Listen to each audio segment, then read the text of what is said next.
Hi everyone, my name is Mariel Ebrahimi. I'm the CEO of DisruptCRE. We are a global community of commercial real estate professionals excited to learn about emerging trends, new technology as it relates to the industry. I'm here in New York City today at the Cohn-Resnick Innovation Lab with Pushpa Gowda, Global Director of Technology Engagement for JLL. She's all the way hanging out with us here from Miami today. Welcome, Pushpa. How are you? Thank you. I'm great. I'm really glad to be in Miami and not New York. I don't blame you.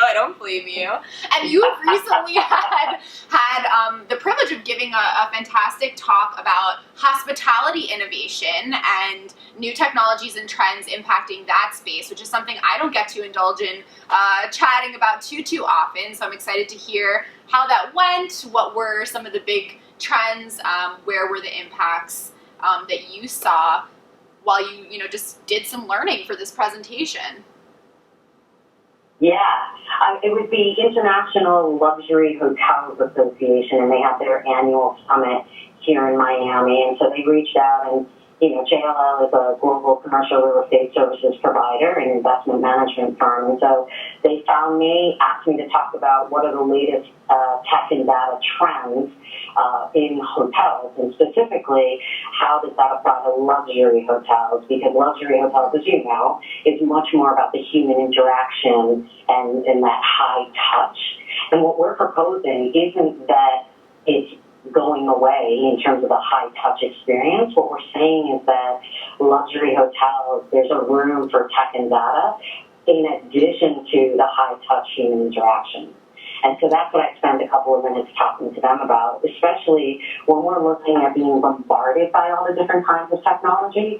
How do you know where to dip your foot into, and how do you know where to explore and what your guests will find most valuable? Because that's really intimidating, especially when you're not a Hilton or a Marriott or some big name, right? Right, and even so, you really need to have somebody dedicated on your team to doing research all day, understanding not only what's out there, but what makes sense as a match for your business and ultimately the problems that you're trying to solve, or maybe, aspects of the experience that you want to enhance. Because, you and I both know how much technology can bring to the table from an experience standpoint, let alone the underlying operations of a potential asset. So super cool. Let's look at this. Oh, sorry. Did you want to add something there? I'm eager to dive into your investments. I was just going to say that, yes, this makes a lot of sense based on what I do for a living, but it also makes a lot of sense based on the fact that I travel so much. And so a lot of this was like, what do I want in You're like, please I say that you should be investing. So you're not only an expert for your job, but it's personal for you. I get it. I'm right there with you, by the way. I told the audience, I was like, I'm your customer, so here's what I would want in an ideal world. And you can see from that graph that's behind you, right? Like anything that you look at, most of the studies show that 40 to 60% of companies are increasing their technology budget. And this behind you just shows, what are the major buckets that people are investing in? And no surprise, it's guest experience rising to the top again and again. And by the way, guest experience even goes to the very, very basic level of make sure your Wi-Fi works. That is the number one complaint. And by the way, again, think about it as you and me, right? Well, that is our number one complaint. If your Wi-Fi stinks, it really doesn't matter what else you can offer. Everything relies on connectivity. It's unbelievable to think that in almost 2020, we're a couple of weeks away, that we still have to talk about Wi-Fi and connectivity. And I know we'll talk about it all of 2020 as well. And maybe we'll start talking about 5G hopefully a little bit more, but basics. So what are some of the fundamentals within the guest experience that you think are more particular areas of focus or things that people are prioritizing? Yeah, so, there's so many angles to go with this because obviously technology is part of everything we do, whether it's booking the hotel or taking a feedback survey afterwards. And so, in my opinion, the best bang for anyone's buck is going to be around the check-in process and then in the room, like how do you communicate and how do you get through the check-in once you're in the room and you need to, start settling in or you need room service or you need to understand the property. And then once you're out and about on the property, how are you engaging with the property, right? So what's the interface? Taking out some of the other things about online booking, but focusing more once you're on the property and once you're about to arrive, what happens. Right. Okay. So it's really that interface. It's that ease of communication, getting what you need when you need it, finding information when you need it. Yeah. It's there, it's available. Having a level of service at the touch of your fingers like you would for an Uber or anything else, mobile banking, whatever is, where else we're using on our iPhone. So super cool. Do you want to? And that's exactly it, by the way. Yeah. Is that, in this day and age, we want everything to be streamlined, right? It has to be. We want self-service. We want convenience. We also want personalization. And none of those things are possible without technology and data. And that's essentially the main push there. And firms benefit, like companies benefit, hotels benefit, because they learn more about their customers. But, it then gets down to, okay, but there's still so many things that you can do. Right? And so I think you're getting at some of those other slides that just show, like the innovation labs that some of the other places have. So Hilton, they have an innovation lab. Marriott has an innovation lab. Swiss Hotel has an innovation lab. So they're trying out all kinds of things, even like lampshades. It doesn't have to be technology, right? They're testing out everything. But then as it does relate to technology, they're doing partnerships with Samsung, Tesla, IBM, like all these different kinds of things they're testing out. But let them do the work, right? Yeah, that's what it's about. If they're willing, this audience. Definitely not us. But it's interesting, right? Because a few years ago, to think that they would be dedicating whole areas, whole infrastructure of space for an innovation gallery, right? That's really profound. To test things out and just having the mindset of trial and error even is enormous. We don't see too much of that yet in our industry across some of the other asset classes. I think we have to start seeing it more, like it will naturally come. But to have a space dedicated to trying technology, seeing what happens, and then deciding to implement into these massive financial entities, right? A portfolio, let alone. It has to flow in that way. Not only that, some of these have come up with whole new brands, like A-Loft hotels out of Marriott. Mm-hmm. That's like really focused on technology and modern experience. That came out of this. And in some areas, if you're a guest in the area where they have the innovation lab, you can check out stuff and you can test and play, and it's kind of cool to think that's amazing. Can be a part of that, right? That's cool. Well, because you engage your guests in such a personal way. It's like, user testing at its finest. That makes me want to go stay at one of these hotels. Because I want to go play and I want to get my hands dirty in an innovation lab. Or I'm serious. Like maybe is that just because we're real estate nerds? It could be, but that is interesting. That's enticing. Who doesn't want to play? Period. I agree. Super interesting. So we have a lot to talk about, but I want to get in here because I think we talked a little bit off of line about some of this standardization that's going on. I think that's always an interesting word for all of real estate because we have so much that's fragmented and not centralized, which makes things challenging from a technology implementation standpoint. But when you think about a guest experience or the foundation of operations for a hotel portfolio, standardizing across not just one brand but across an industry is powerful. So what did you get into during your presentation as it relates to standardization of any of the aspects that we touched on from areas of investment? Yeah, and some of this is things that we wouldn't do. So, for example, Marriott Marriott was testing something out with, shower door technology and touch technology, where once your door gets steamed up, more than half of business travelers said they get their best ideas in the shower. And so they created this thing where you can use your finger and do the different kinds of stuff, and then essentially it will email it to you once you're done showering. Now, part of the problem, I don't think it's going to pick up steam, so to speak, because how many people really, I don't know, I don't think that's where we would advise people to say, go spend your money and get a lot of value out of it. Where I do think people get more value is out of an app. Like, plain and simple, if you have an app and that can do the check-in, right? Like, I feel that's becoming very standard, because that helps on the hotel side too, for operationally. Like, if you do online check-in or do the app check-in, and you can choose your room, but more importantly, you can tell the hotel what time to expect you, right? And so then they know, like, they can manage their staff better. They can even have staff available. All those kinds of things really matter. And you can slide a few ahead to get to that kind of stuff if you want to look at, like, what an app even looks like. I think we have some examples in there. Oh, this Marriott app. There you go. See, I'm a little far. Yeah, like Marriott, come over here. Let's see. There we go. You got a mix of Hilton and Marriott in here, and the Marriott even lets you use your Apple Watch, so like wearable devices.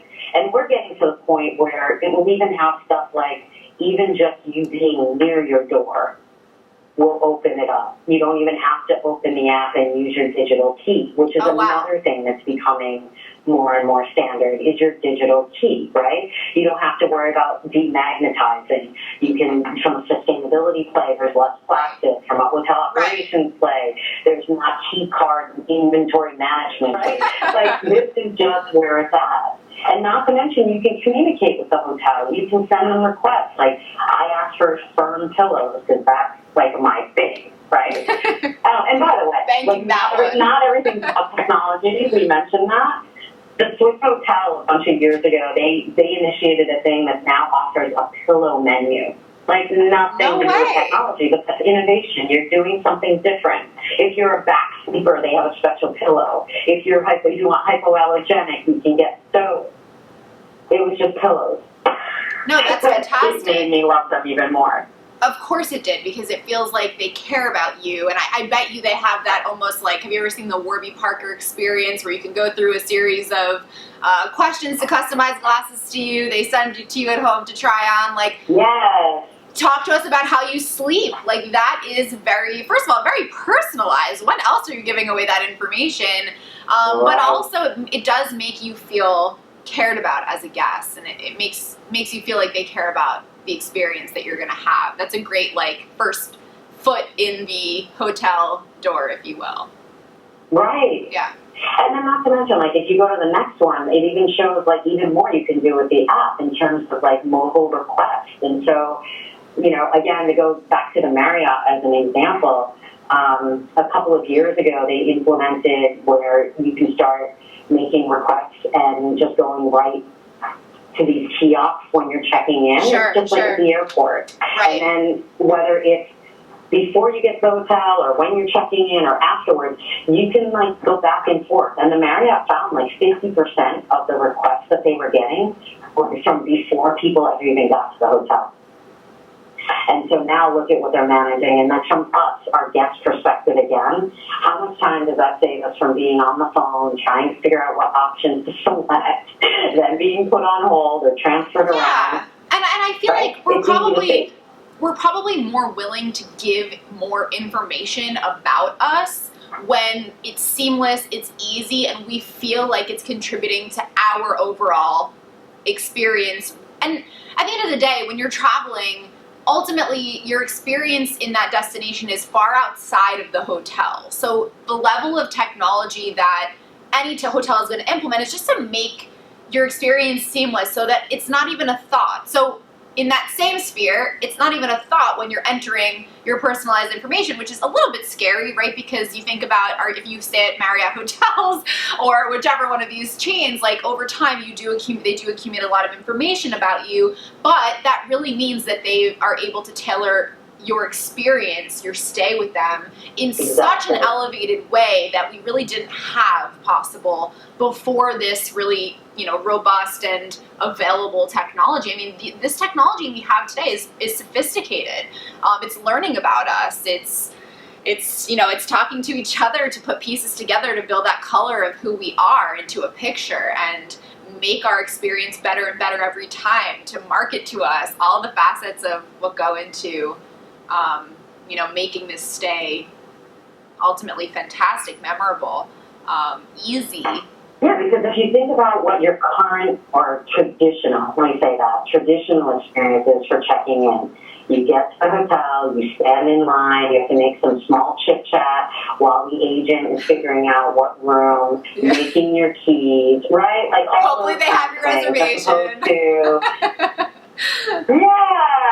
As opposed to, nope, I just did everything, and by the way, I used facial recognition, so I didn't even have to use like typing or a whole lot of other stuff. And now I can get on with why I came to stay, or what my purpose is, just like you were talking about. And by the way, just back on the app too, like not only can the hotels get more and more information from us, but we can get more information because concierge can like put together curated experiences. Like if you're interested in this kind of activity, or if you want culinary experiences, here's what they recommend. And you don't have to stand in line. Yeah. You don't have to worry about like all the distractions. It's all right there for you. Like you can get so much value and feel so much better about the brand, right? Yeah. Which is what ultimately matters here for the hotel's perspective.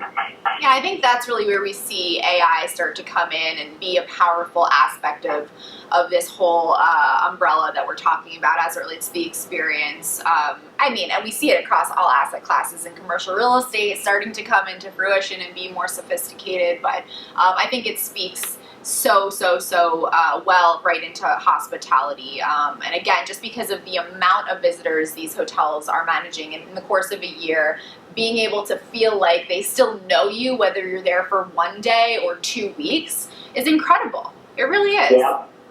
I would love some of those. And that's what some of the later stuff gets into too, by the way. Like if you keep talking about artificial intelligence, there's also like voice activated assistants, right? You think about Alexa and Google Home and those kinds of things. Well, there's actually Alexa for hospitality, and there's other vendors doing similar stuff. And so not only can you use an app or a tablet in your room, but now you can use a voice assistant just like you do at home, or with Siri on your phone, or whatever the equivalent is for Android users. But this is the kind of stuff where you could even control temperature and lighting, and over time, we're talking about artificial intelligence and personalization, right? Over time, it could even say, like, I'm here, and I just say, turn down service. And it knows the temperature I want. It knows how I want my shades. It knows the light, right? It knows to set my alarm. It knows to turn down the music or maybe play certain music. How wonderful that you're in a hotel and you just said 2 words and all that happens. Well, I think where you really see this become impressive is where you go to have that second stay or that third stay after presetting your preferences, and Marriott already knows you. Or, wow, we're picking on Marriott a lot. Like, I guess they're doing cool stuff, but I'm sure this is happening with a lot of, obviously in the hotel industry in general. Well, the funny thing is I'm a diamond member for Hilton, and so Hilton has a lot of the same things too, not to be slighted. Yeah. But no, it is that kind of thing where over time I'm willing to give up that information to Hilton or to the Fairmont or wherever I'm staying because I believe in that, right? And that is, just more and more the way that things go is we're willing to give up some privacy because we know what we're getting back. Right. And, the Mandarin Hotel is another example. Where not even just personalization, but when we get back to Wi-Fi and how Wi-Fi is so important, they're going to be implementing next year where if you sign into Wi-Fi in one of their properties, as soon as you pull up into the driveway of another property anywhere in the world, it recognizes your device and automatically connects you to Wi-Fi. That's really slick. And then the hotel can get notified that you've arrived, so they can come out and greet you. So again, we go back to like luxury hotel and high touch. this is where technology can better help you do that and better make you like show love to your customers. Yeah, and we all want that too. We want the convenience, especially when we're traveling, we're out of our element. I want to walk in and my favorite song is playing and the temperature is adjusted to my preferences, which is usually the opposite of what the hotel is actually set at. Yeah, absolutely. I want to be able to set the time where I know they're going to come clean the room and all of those aspects. Like, it just makes life easy when you're out of your element. And I love it. Exactly. So Pushpa, tell me about some of these like crazy robots we have going on. So What do they do? On the left is the Mandarin Hotel robot, right? I was just at the Waldorf Astoria in Vegas last week, which is a Hilton hotel, and they had the same robot, because, you know, it's the same manufacturer, right? Okay. But they had the same robot in their lobby one night. I did not get to play with it, and it was gone the rest of the time. but that's the kind of stuff they're doing, is concierge robots. So again, if it's programmable, frequently asked questions, why can't a robot do that and free up people to do the more value-add stuff, right? And so that same hotel I was talking about, the Sheraton outside of LA, they actually have menus on the robot where you can choose what you want. And like in this example, and you can see like on the right-hand side, it's almost like a Halloween costume, right? Like they've even made it look like a butler of sorts. Yeah. And so you can actually say, like, where is this restaurant? What are the hours of operation? And then it will ask you, do you want me to take you there? Wow, and where can I take you? So same thing. No way. Look at the high touch customer service you're getting. That is and you some didn't have to add any additional staff.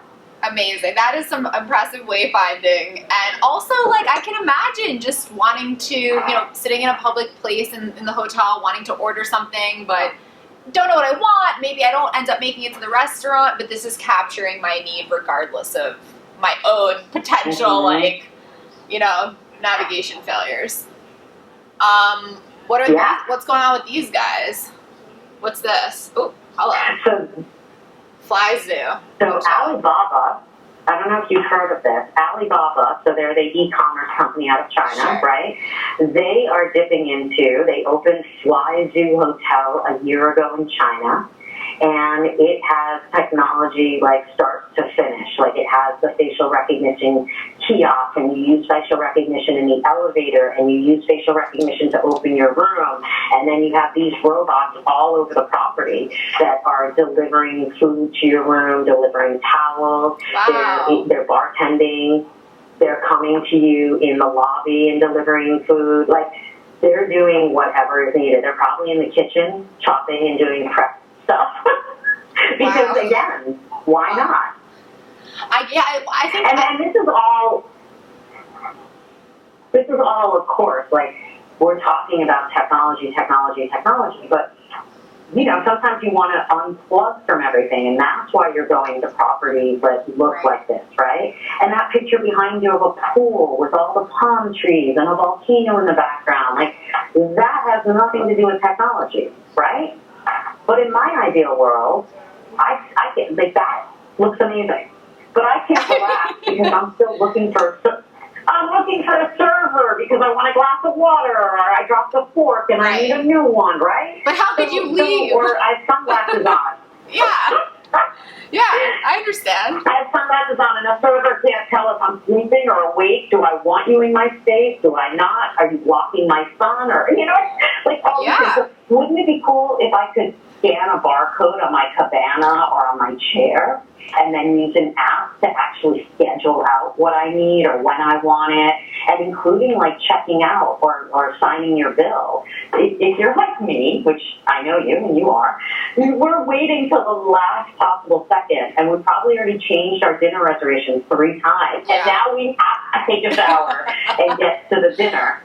But I have to wait around to sign out and close out my bill. Right. As opposed to, let me fully relax, and when I need to get stuff done, I click a button. There's no 15 minutes of me walking around or like being a stalker. I mean, it's so interesting, right? Because it's almost amazing that we don't have this level of customization from an experience standpoint right now. Like, I do find that when I walk into hotels, because like you, I travel a lot. It's amazing where we are to some of the things that we talk about, which, yeah, maybe this is an ideal world that we're painting, but at the end of the day, doesn't it just make sense that we'd have these things? And frankly, I think like some of these things are a cool factor for sure. Like, oh, hello. Like, is this cool factor? Absolutely. You know, absolutely. But is it also probably saving money and time and helping with efficiency and maybe offering food service later at night than they usually would because it's now available and you don't have to take human hours? And I mean, it really does just make sense. So that's an ideal world, but I don't think it's too far off. I hope not. I really hope not. I'm putting it out there in the universe, man. I want it to come. I want it to become standard, you know. And I think the bottom line here and the key takeaway is that technology is becoming more and more helpful and relevant, along with data. And human interaction is still very much needed. And I think it's more a matter of there's room for both, and you just have to find the right balance based on your brand, what's important to you, and what's important to your guests. Yeah.